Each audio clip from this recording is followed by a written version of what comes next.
Bom, pessoal, vamos lá. Pergunta do Levi é como pesquisar o histórico de uma empresa para avaliar se vale a pena participar de um processo seletivo. E é interessante isso, né, gente? Porque quando eu era lá do mundo corporativo, lembrando, eu sempre vou ser repetitiva para algumas pessoas, tá, gente? Mas para quem me assiste sempre, eu estou sendo repetitiva, mas sempre tem gente nova chegando. Então a gente sempre precisa levar em consideração que a gente está falando com o pessoal que está chegando agora. E aí, o que acontece? Quando eu trabalhava no mundo corporativo, como executiva de RH, era engraçado porque não tinha tantas ferramentas para a gente achar, né, informação sobre as empresas. Então, por diversas vezes eu entrei, por diversas vezes não, por várias vezes eu participei de processo seletivo de empresa que não era legal, mas uma empresa que eu trabalhei, assim que eu entrei, eu percebi que eles estavam trazendo para mim uma história que não tinha nada a ver, assim. Eles me contaram uma história no processo seletivo, na vida real é outra. E isso é muito ruim, né? Acho que é uma crítica geral que a gente precisa refletir, é por que a empresa tem que mentir. Porque quando a gente olha hoje, por exemplo, né, está sendo muito discutido a importância de você pegar e trabalhar qualidade de vida e tudo mais. Só que há uns anos atrás isso não era uma premissa, né? Não era um ponto que a gente falava tanto sobre qualidade de vida, sobre um ambiente de trabalho que fosse favorável.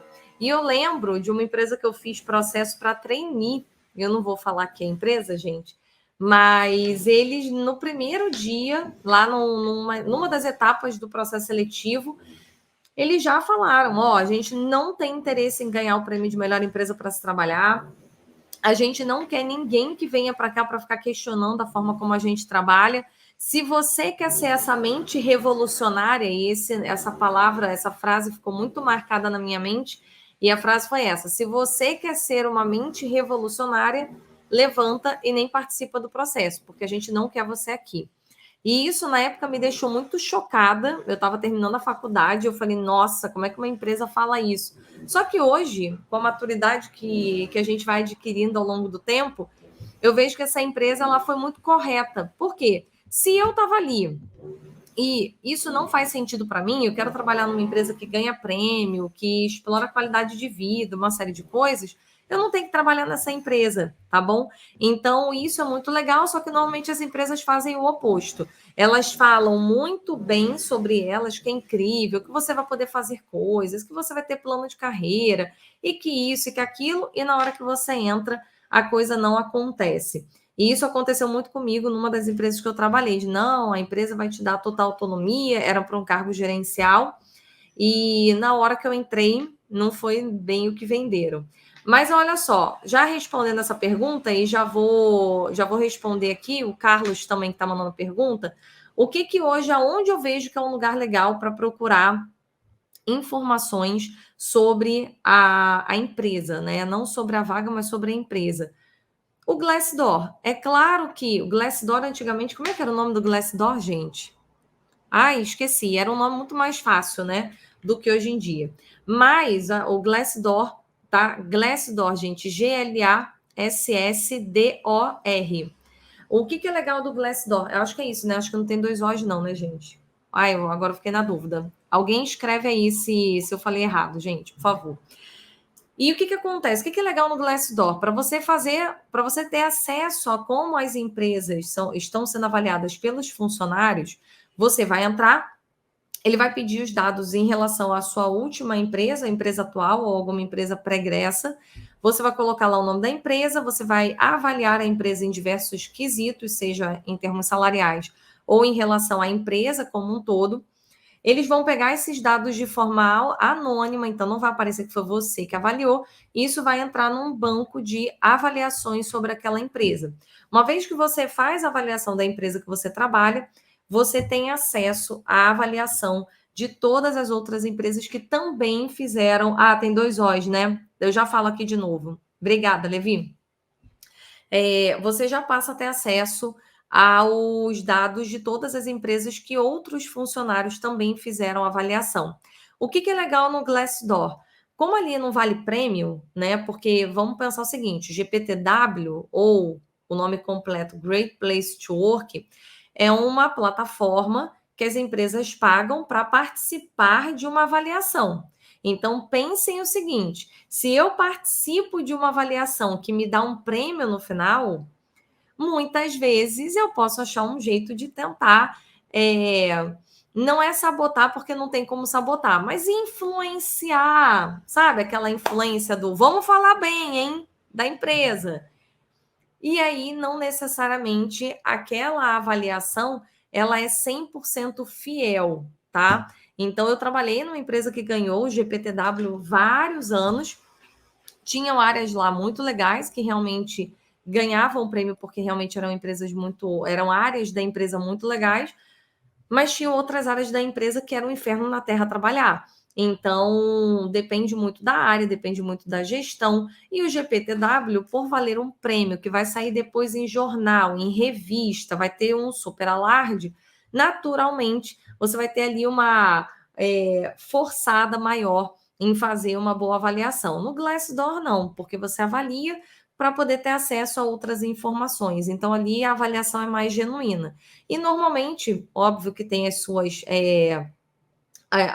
tendências, né, para mais ou para menos. É importante sempre a gente lembrar que a empresa não é feita de um bloco único, então tem as pessoas que trabalham ali, então tem os setores, então você pode trabalhar e amar um determinado setor de uma empresa e outra pessoa trabalhar na mesma empresa em outro setor e odiar trabalhar lá, porque são múltiplos fatores que levam em consideração se você gosta ou não de trabalhar ali. Às vezes a pessoa está chateada, ela vai pesar mais a mão, mas de uma forma geral, na média, o Glassdoor vai te dar uma boa visão sobre a empresa. E uma outra alternativa é você se conectar com funcionários da empresa pelo LinkedIn e conversar com eles para ver como é que é o dia a dia, tá bom? Mas isso precisa ter um pouquinho mais de estratégia, porque se eu só mando e falar, queria saber, vai que essa pessoa está sendo demitida, vai que está acontecendo alguma coisa ali, vai que essa pessoa acha estranho, vai que ela conte para o gestor da área. Então, você precisa ter um pouco mais de atenção caso você queira abordar alguém da empresa para fazer esse tipo de pergunta. É viável, só tem que ter mais atenção. Love Mondays, é isso. Gente, eu tinha esquecido completamente que era Love Mondays. Você vê, né? Depois de um tempo, você esquece os nomes anteriores. Eles eram o Love Mondays, né? Que amo segundas. E agora é o Glassdoor. Glassdoor com 2 O's. Então, vou repetir. Glassdoor. Tá bom? Entrem lá, acho que vale super a pena. Pessoal, não tô ganhando nada para isso, não. Tá? Não sou garota propaganda deles, não. Vamos lá. Pergunta aqui do Carlos. Lilian, na sua visão, quais são os passos ou dicas para fazer uma transição de carreira segura? Carlos, de que área para que área? O que é uma transição de carreira para você? Porque transição de carreira segura pode ser de uma área A para uma área B dentro da empresa. No meu caso, eu fiz uma transição de carreira saindo do mundo corporativo para abrir a minha empresa em 2016. Então, é um outro tipo de transição. Então, só me explica que transição é essa que você está querendo falar,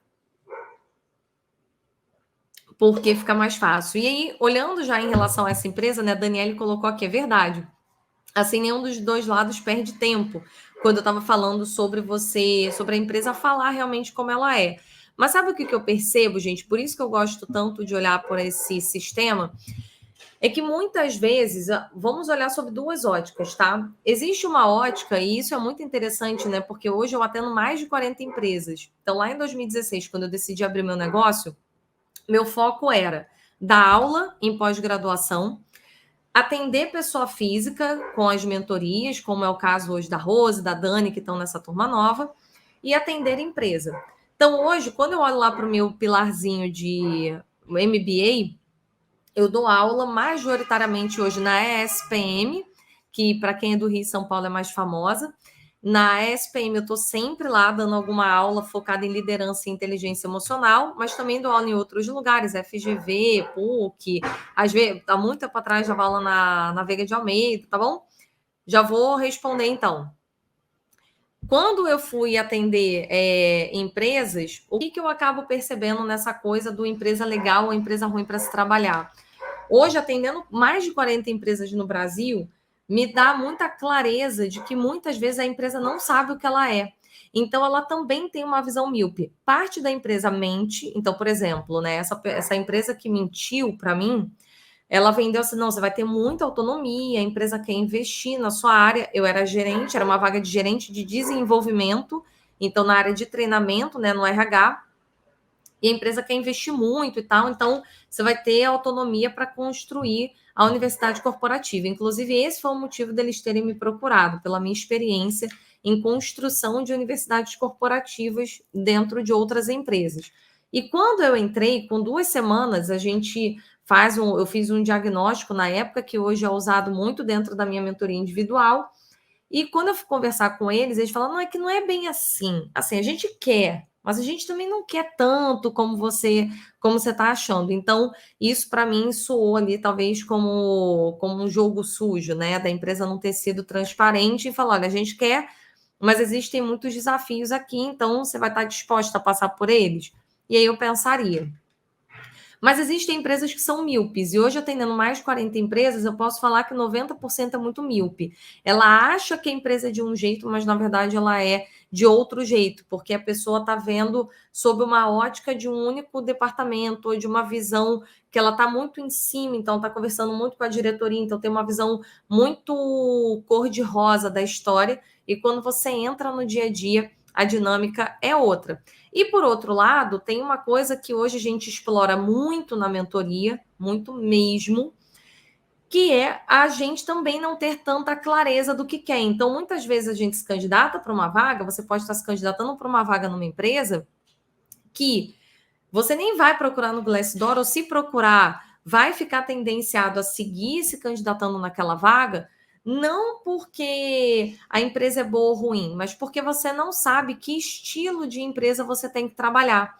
E isso é uma coisa que a gente trabalha muito nas primeiras semanas da mentoria, que é trazer essa clareza dos tipos de empresa que existem e, dentro desses tipos de empresa, quais empresas fazem mais sentido para você trabalhar. Porque entendendo isso, fica muito mais claro de você conseguir saber exatamente o que você precisa fazer para poder buscar uma vaga naquele determinado lugar, naquela determinada empresa. Então, a gente faz esse tipo de análise inicial. O que é importante para você? Que tipos de empresa fazem mais sentido para você? E qual é o teu estilo de comportamento. Para quê? Para que isso seja um combo. E aí você tenha a clareza de qual empresa você vai trabalhar, baseado no estilo de empresa que você quer atuar, com o seu estilo comportamental e o que você entende como valor. Porque se você for uma pessoa que gosta de pressão, tem pessoas que amam trabalhar sob pressão, com meta, muita gente gosta disso. E aí você tem que ir para uma determinada empresa. Tem pessoas que amam tudo já prontinho, processual, receber tudo pronto e só seguir no dia a dia. É um outro tipo de empresa. Existem pessoas, como é o meu caso, que gostam de construir, que gostam de trazer coisas do zero. Para quem gosta de construir, é outro tipo de empresa. Então, cada pessoa é única. Por isso que aqui o que eu faço é uma mentoria, não é um curso, porque o curso vai te dar um monte de informação genérica e muitas vezes vai passar uma impressão de que todo mundo quer trabalhar em determinado tipo de empresa, todo mundo tem determinado tipo de ambiente, todo mundo quer ter determinadas coisas. E isso não é verdade, tá bom? Vamos lá, Carlos me perguntou o seguinte: na sua visão, quais são os passos ou dicas para fazer uma transição de carreira segura do mundo corporativo para uma carreira solo, seja de microempreendedor ou consultoria? Eu vou entender que microempreendedor e consultoria é a mesma coisa, porque a gente sempre vai começar como MEI, tá, Carlos? Então, a recomendação é que você sempre comece como MEI, e à medida que a empresa cresce, aí sim você vai mudando de categoria. Tem uma outra pergunta aqui no Instagram, eu já vou responder aqui também, tá? Eu vou só responder a sua pergunta. Você precisa ter uma boa estratégia. E hoje a gente tem vários casos de pessoas que vêm aqui para a mentoria com esse objetivo também, de pegar e conseguir fazer uma transição, né? Até por conta do meu próprio histórico. E a mentoria suporta esse tipo de transição, a pessoa sair de uma empresa para abrir um próprio negócio. Mas o que precisa de uma boa estratégia, clareza, são pilares que a gente acaba trabalhando muito dentro da mentoria. Então, eu vou falar os 4 pilares da mentoria que é o que a gente trabalha aqui dentro, e é o que eu acredito que você precisa fazer para ter uma boa transição, ter uma transição segura. Por quê? Todos os ambientes vão ter os seus desafios. Trabalhar em empresa vai ter um desafio, empreender vão ter outros desafios. Então, a gente precisa saber com quais tipos de desafio a gente quer trabalhar, com qual desafio eu estou disposto a passar, né? Isso foi uma escolha minha. O que a gente acaba... Travou, gente? Me falem aí, hein? Eu acho que aqui nas redes sociais nos outros eu tô normal, né? Me falem aí se eu travei no LinkedIn, porque no YouTube parece que eu travei. Bom, eu vou seguir aqui, qualquer coisa eu repito, tá bom? Até para não ficar chato para quem não tá travado, que é o que eu imagino que esteja acontecendo nas outras redes sociais. O que acontece então, Carlos? Quais são... pode ser, não sei. Eu queria que alguém mais respondesse para mim, Dani, se tá tudo bem. Que aí eu tenho certeza que é da tua internet. A gente trabalha, então, 4 pilares na mentoria, Carlos, que eu considero que são as 4. Ó, Levi falou que tá tudo ok aqui no Insta. Eu imagino que no TikTok também esteja tudo bem. Vamos lá. O que eu acho importante, tá? Os nossos 4... Ah, voltou. Então tá bom. 4 pilares para você trabalhar, o Carlos. Primeiro pilar, que é o pilar que a gente chama na mentoria de scanner. O que é o scanner? Ai, obrigada, Regina. Tá vendo? Sempre tem um delay, gente, entre eu pedir e vocês me responderem. Agora que começou a vir todo mundo mandando. Regina, obrigada por avisar. E eu imagino que seja o Carlos aqui no LinkedIn User para mim. Rose, obrigada também pelo aviso. Então, vamos lá, temos 4 pilares. Primeiro, que é o pilar que a gente chama aqui na mentoria de scanner. Então, Carlos, o primeiro ponto é você saber com o que realmente faz sentido para você. O que é valor para você, o que não é valor, o que você quer no curto, médio e longo prazo, como é que você se vê, o que é o mundo ideal na sua cabeça, o que é o significado de uma vida profissional bem-sucedida para você. Porque quando a gente fala de bem-sucedido, sucesso, não sei o quê, além de ser muito genérico, muita gente associa com, sei lá, virar CEO de uma empresa. Eu, por exemplo, não via como sucesso virar diretora de uma empresa, não tinha interesse. Então, eu mentoro diretores hoje, desde muito tempo já que eu mentoro diretores. Mas eu, Lília, não tinha interesse em entrar nessa posição dentro de um mundo corporativo. Eu posso executar essa função dentro da minha empresa. Tem outras pessoas que isso é o que a pessoa quer. Então, esse scanner, ele traz uma clareza do que é importante para você, do que em termos de valores pessoais é importante e como que você pensa isso a longo prazo. Baseado nisso, então, você começa a ter uma clareza, e aqui na mentoria a gente tem diversas ferramentas para isso, são muitas provocações no início do processo, para justamente ajudar você, se você quer fazer uma transição, que essa transição seja em algo que, vamos pensar assim, que no final do dia, quando você recebe o dinheiro por fazer aquele trabalho, você olha e fala assim, cara, eu ainda ganho dinheiro para fazer isso. Sabe? Maravilhoso. Eu ainda ganho dinheiro para fazer isso. E isso é muito interessante. Quando eu abri minha empresa, eu lembro de uma vez de eu estar dando aula no MBA, logo no início, lá em 2016, e eu voltando para casa, eu tive essa sensação. Eu estava tão feliz de estar fazendo aquilo que na hora eu pensei, nossa, assim, isso aqui é maravilhoso, eu ainda estou ganhando para fazer isso.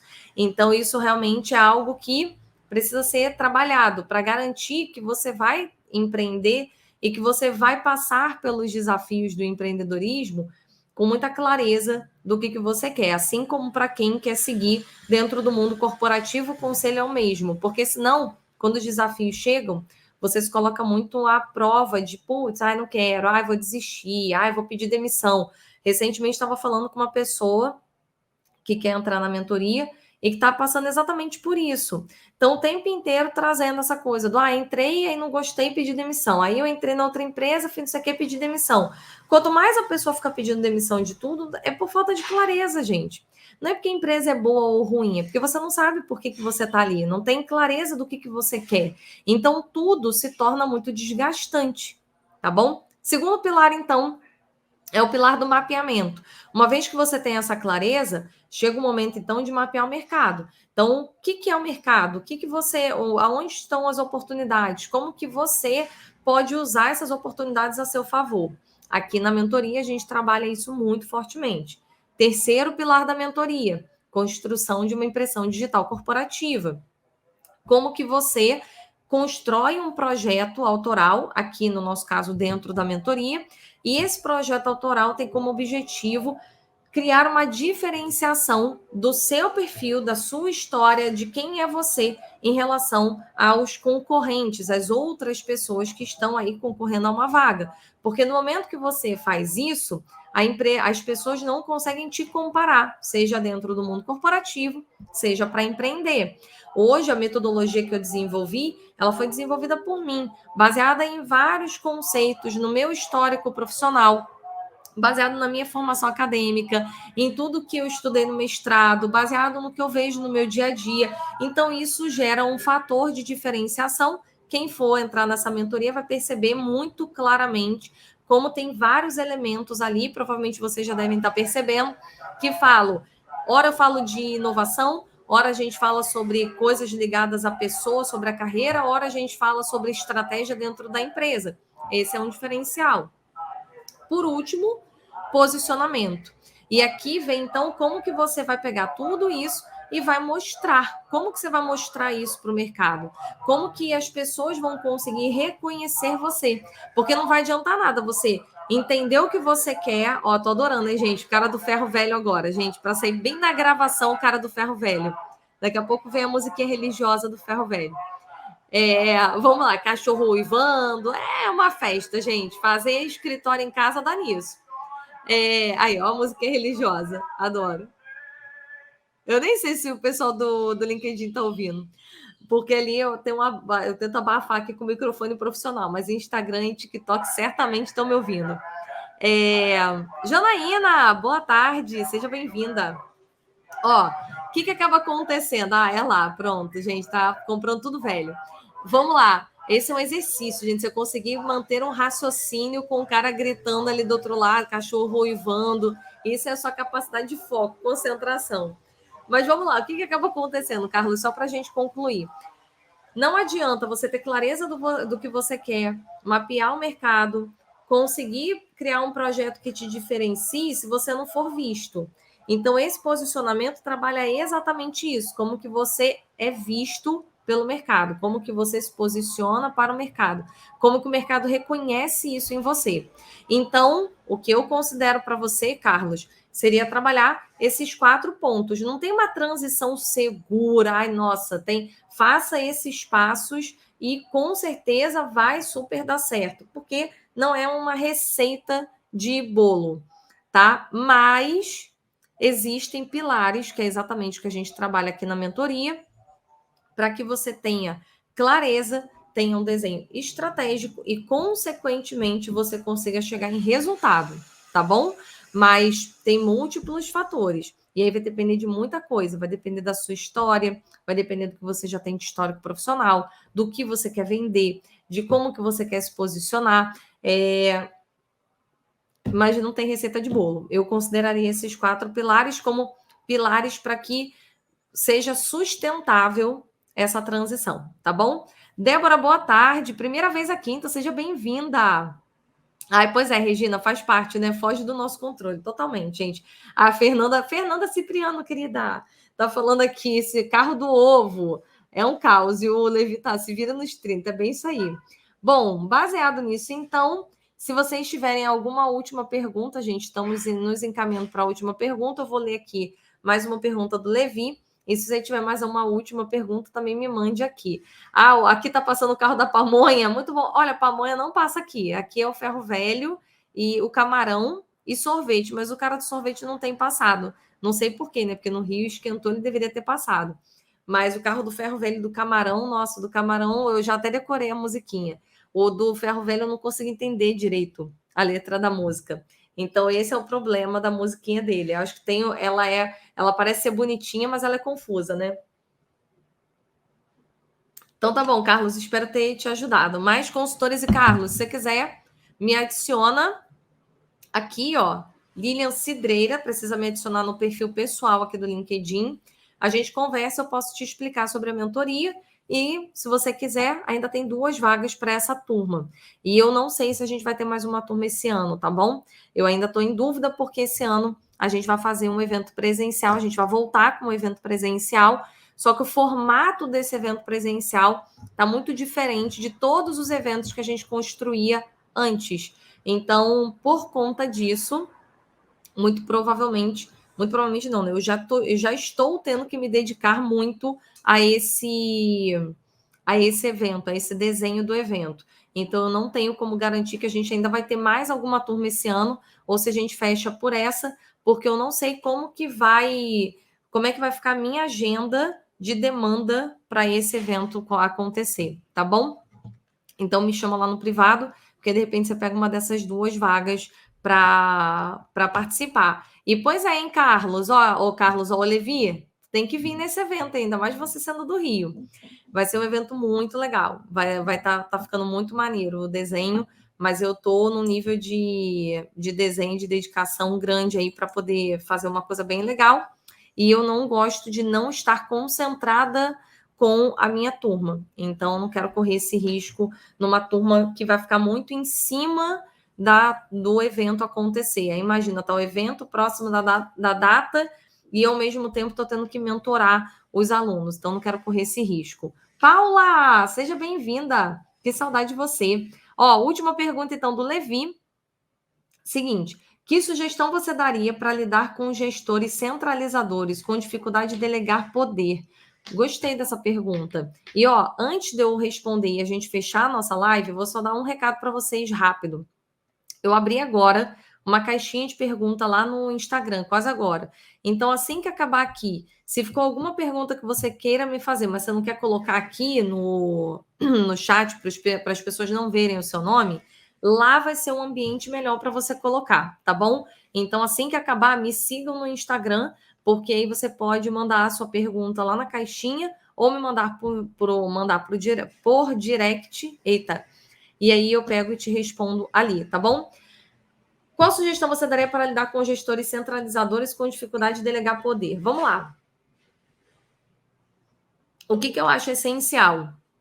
Você criar uma rede de networking dentro da empresa. A gente fala muito isso, inclusive tem uma aluna nossa que está nessa turma, está entrando nessa turma agora, e está entrando, não, já entrou, né, nessa turma de agora.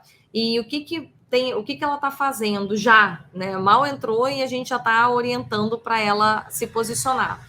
Quando você faz algum nível de networking entre pessoas, né, entre as áreas da empresa, você consegue furar um pouco a bolha da gestão.